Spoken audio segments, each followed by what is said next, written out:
Welcome guys to another video. Today won't be a long one. I just wanted to hop on and talk about what happened today because today was a pretty big day in the market. If you take a look here, all across the board, our portfolio had a really red day today, and that was due to Tesla having its Q1 delivery. Uh, it announced its deliveries today. So if you look at the weekly chart, I think it was around 9 a.m. I mean, a huge red candle down.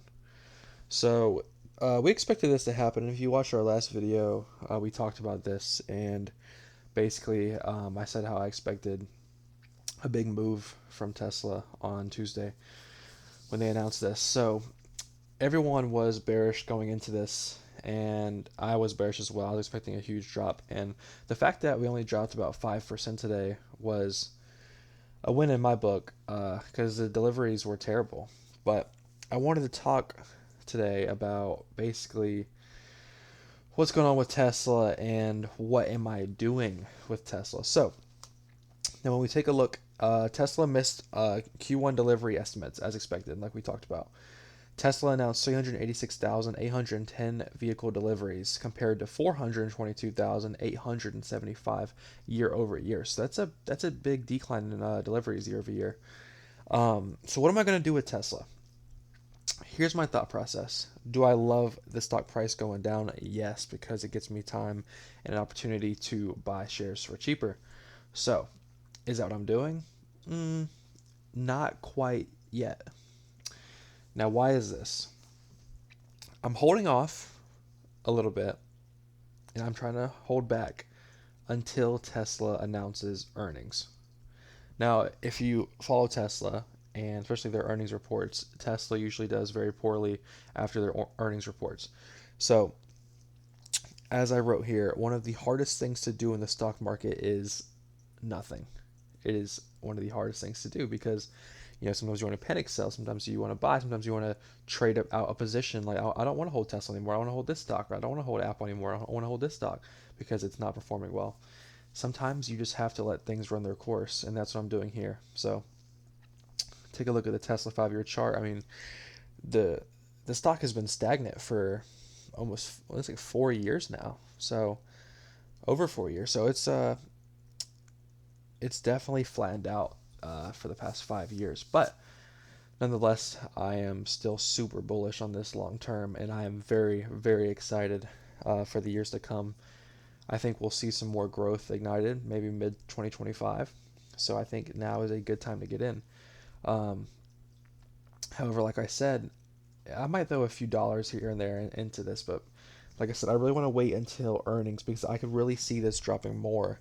And I'm not scared. Most people would be like, oh, investors should be scared. Investors should sell Tesla. It's over. Growth is over. It's not growing anymore. No, there's going to be months and years where growth slows or growth even goes down. It just happens. It's not a straight line up. So, like I said, we're gonna wait till earnings comes out, and hope it may be positive. I don't know. I don't have a crystal ball, but if I was a betting man, which I am, I would bet that Tesla goes down after earnings, and that's what we're gonna wait for. So maybe it drops down to the 150 level.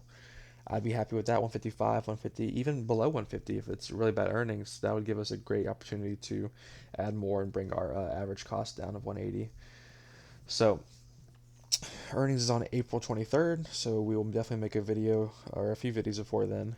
Um, Another thing I wanted to talk about today, honorable mention, is Apple. So Apple had a pretty rough day today. Let's take a look at it. I think it was down like 1% or something like that. I mean, it wasn't a terrible day, but I mean, if you look at the week, we're down. Month, we're down even more.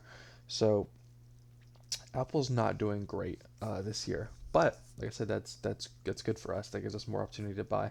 Like I said, our average cost is pretty high here, and then we bought really high. We bought over here, I think. So no worries.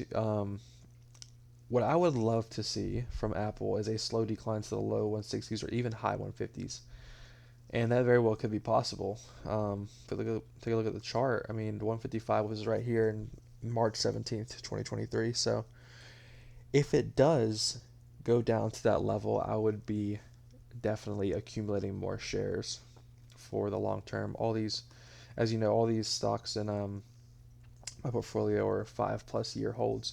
So last thing I'll say about Tesla is I think where people really go wrong with Tesla and many stocks, but especially Tesla, they're really worried about the next 3 to 6 to even 12 months for the stock. And you can't blame them because people, it's they're investing their money, so they're worried about, the short term, like most investors are. However, I am not worried about this. I am thinking, 5, 6, 7 years down the line, and I think Tesla will be much, much bigger than it is now.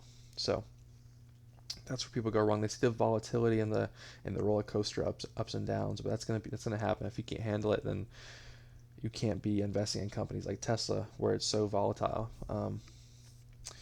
But anyways, that's all I have to say for this video. I will make a video this weekend, maybe discussing the other holdings and any other stocks I'm looking at the moment. But I mean, this week we're just, we got the daily buys going into our SP 500 and SCHD. Not really anything exciting. We're just waiting. Like I said, we're just holding back, waiting for earnings for Tesla, and hopefully Apple continues to drop a little bit more, and that gets us excited. So thank you guys for watching, and I'll catch you guys in the next one.